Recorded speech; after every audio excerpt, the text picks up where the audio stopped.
I'm Carl Pritchard, and this is today's Good Question.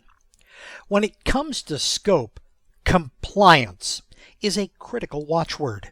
As an effective scope manager, you're going to need to...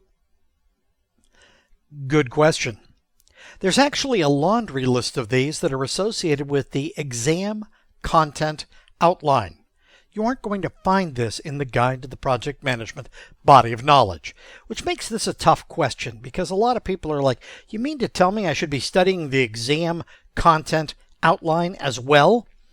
It wouldn't hurt you to read it once or twice, but the reality is you need to know how to manage questions like this when they show up.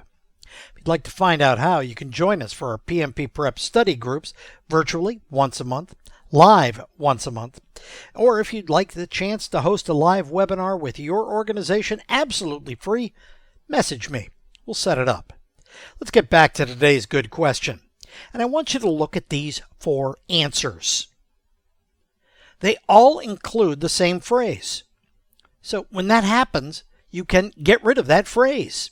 We got rid of that phrase, and that should help simplify this maybe a little. When it comes to compliance, as an effective scope manager, you're going to need to determine threats to compliance. Shows up in 3 out of the 4. So odds are that's one of the right answers. Develop the means to support compliance. That sounds good, and it shows up in 3 out of the 4 answers. Oh, great. We can get rid of this one. Why? Because it's flying solo, so we can get rid of B. But now we're left with these, and the only question is part of our job to classify compliance categories?